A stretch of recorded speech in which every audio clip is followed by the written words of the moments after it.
Welcome to GKZ. Please click and subscribe. A long time ago, God's special people, the Israelites, were getting ready to fight a group of people called the Philistines. But the Philistines had a big secret. They had a giant named Goliath. Goliath was super tall, over 9 feet high. He wore heavy, shiny bronze armor that clanked loudly when he walked and carried a big, pointy spear that looked like a giant tree. Every morning and every evening, for 40 days straight, Goliath would march out in front of everyone. He would stand tall and shout loudly, "Send someone to fight me!" His voice boomed and echoed across the hills and valleys like thunder. The Israelites were so scared. Even the strongest and bravest soldiers didn't want to go anywhere near him. Goliath looked scary, sounded scary, and no one knew what to do. The soldiers would hide and whisper, hoping someone else would be brave enough to face the giant. One day, a young boy named David came to the army camp. David was not a soldier. He was a shepherd who cared for sheep in the fields. He had come to bring lunch to his big brothers, who were soldiers. When David heard Goliath shouting mean things about God and saw how scared everyone was, he felt something different inside. His heart felt strong and brave. David knew that God was much bigger and much stronger than any giant. David couldn't believe no one would stand up to Goliath. Right then and there, David decided he would be the one to fight the giant. David bravely went to King Saul and said, "I will fight Goliath." Everyone nearby gasped.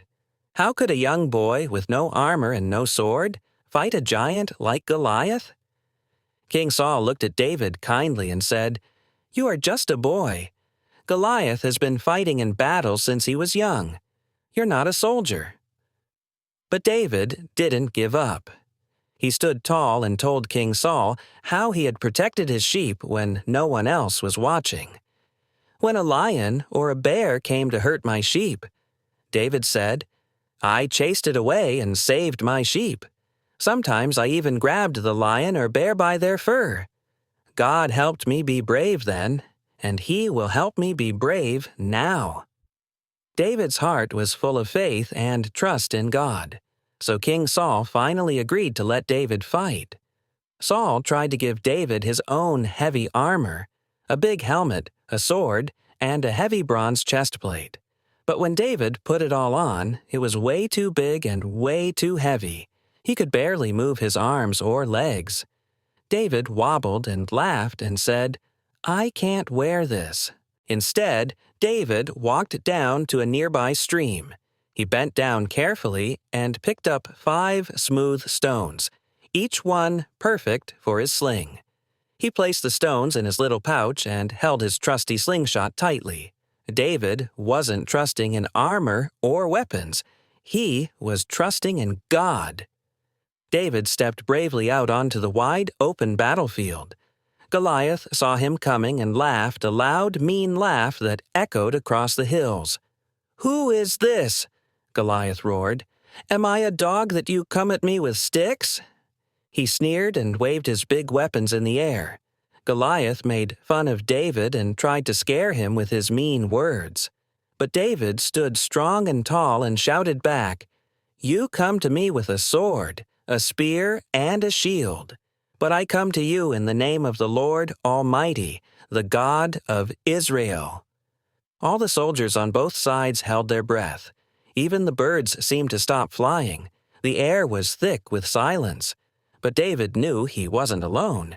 He knew God was right there with him, filling his heart with courage and strength. Goliath began to stomp forward, his heavy footsteps making the ground tremble. Dust rose up around his feet. But David didn't run away. He ran faster toward the giant. He reached into his pouch, pulled out one smooth stone, and placed it carefully into his sling. He spun the sling around and around, faster and faster, until it made a humming sound in the air. Then, whoosh! He let the stone fly with all his might.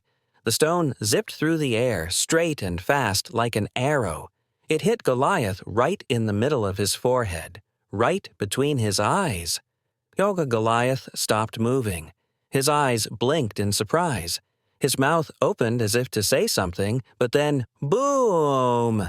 He fell face down on the ground with a giant crash that shook the earth. Dust flew everywhere.